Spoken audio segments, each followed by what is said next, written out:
যদি অনুমতি দিতেন ইয়া আমিরুল মুমিনিন। বলুন। কোন সে কথা যার দিকে তার চাচাকে আহ্বান করেছেন রাসূল সাল্লাল্লাহু আলাইহি ওয়াসাল্লাম?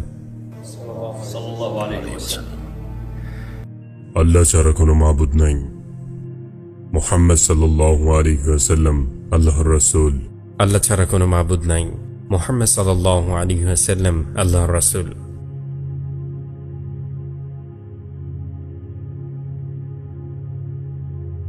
ইয়া আমিরুল মুমিনিন। আব্দুল্লাহ ইবনে আব্বাস রাদিয়াল্লাহু আনহু বলেছেন, আব্দুল কায়েস গোত্রের প্রতিনিধি সম্পর্কে বলেন রাসূল সাল্লাল্লাহু আলাইহি ওয়াসাল্লাম, তোমরা আল্লাহর উপর ঈমান আনো। এবং রাসূল জিজ্ঞাসা করলেন, তোমরা কি জানো ঈমান কি? তারা বললেন, আল্লাহ ও তার রাসূলই ভালো জানেন। রাসূল বললেন, আল্লাহর একাত্মবাদের স্বীকৃতি দেয়া, মুহাম্মদ সাল্লাল্লাহু আলাইহি ওয়াসাল্লাম আল্লাহ তাআলার রাসূল, সালাত কায়েম করা, যাকাত আদায় করা, রমাদানের কিয়াম পালন করা এবং মালের একাংশ যাকাত দেয়া। ইয়া আমিরুল মুমিনিন, আমি ওই সকল কিছু মনে প্রাণে স্বীকৃতি দিয়েছি।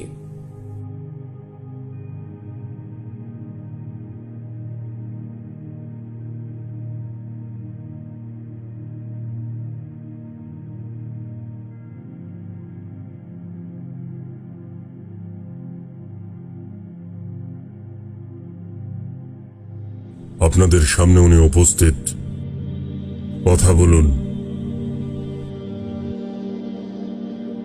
আপনি কোরআন সম্পর্কে কি মন্তব্য করেন ইবনে হাম্বল?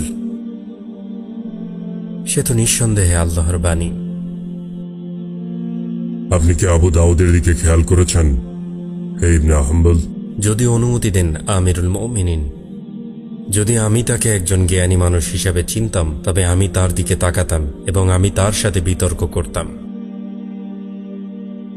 আমাদের জন্য তিনি জ্ঞানী ব্যক্তিদের একজন, আপনি বিতর্ক করুন। যা ইচ্ছে ইয়া আমিরুল মুমিনিন।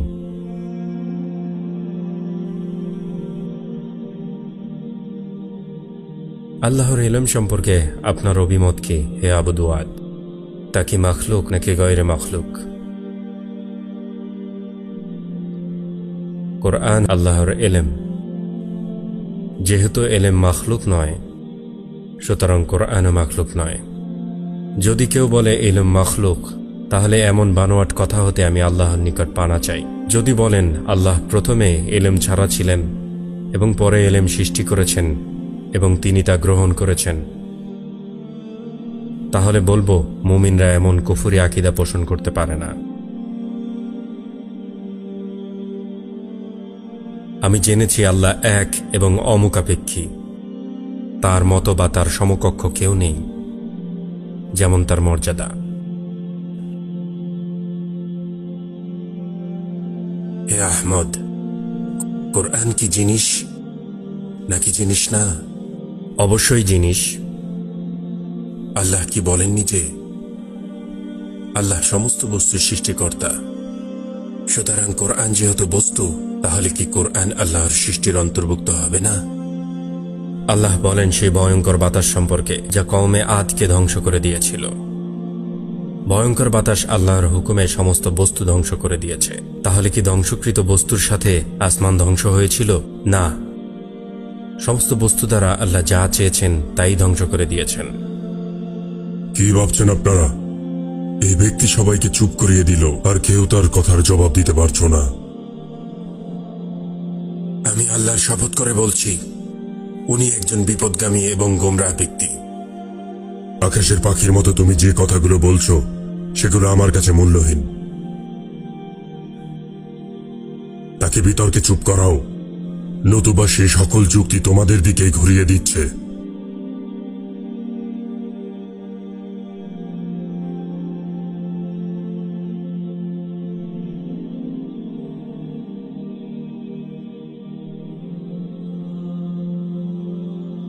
এই ব্যাপারে কি বলবেন ইবনে হাম্বল? আল্লাহ তাআলা বলেছেন, যখনই তাদের সামনে তাদের রবের পক্ষ থেকে নতুন জিনিস আসে, তাহলে কি প্রত্যেক নতুন জিনিস মাখলুক নয়? আপনি ভুল বলেছেন। অবশ্যই আল্লাহ বলেছেন, আল্লাহর পক্ষ থেকে যখনই নতুন বিষয় আসে তখন তারা তা শ্রবণ করে এবং তা নিয়ে তাচ্ছিল্য করে। আর নিশ্চয়ই প্রত্যেক ওই এলেম যা আল্লাহর পক্ষ থেকে এসেছে, যা মানুষ আগে শোনেনি, এগুলো মানুষের কাছে নতুন বিষয়। এবং যা রাসূল নিয়ে এসেছেন আগের কোনো কিতাবে নেই, সেগুলো মানুষের কাছে নতুন বিষয়। আপনি কি শোনেননি আল্লাহ তাআলা বলেছেন, যখন আল্লাহর পক্ষ থেকে রাসূলের উপর নাজিলকৃত আয়াতসমূহ শোনে তখন তারা সত্য উপলব্ধি করতে পারে, এজন্য তাদের চোখ দিয়ে অশ্রু প্রবাহিত হয়। আর নিঃসন্দেহে কোরআন আমাদের নিকট নতুন বিষয় হলেও আল্লাহ তাআলার নিকট নতুন বিষয় নয়।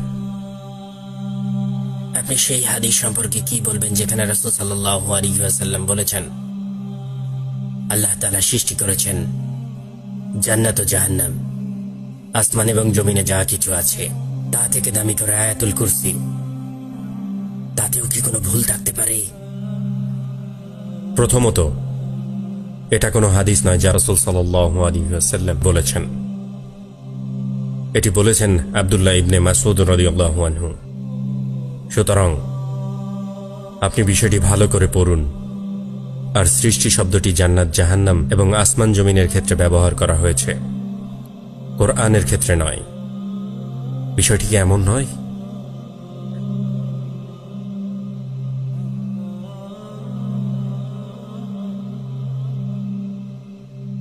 আমি আল্লাহর শপথ করে বলছি, উনি একজন বিপদগামী এবং বেদাতি।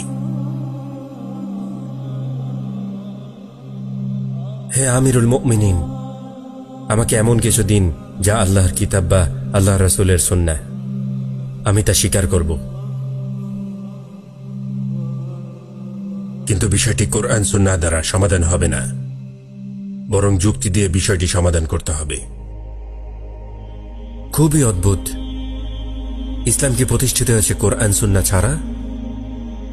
দ্বীন এবং আকীদা গ্রহণে অন্য কিছুর অবকাশ আছে কোরআন সুন্নাহর বাহিরে?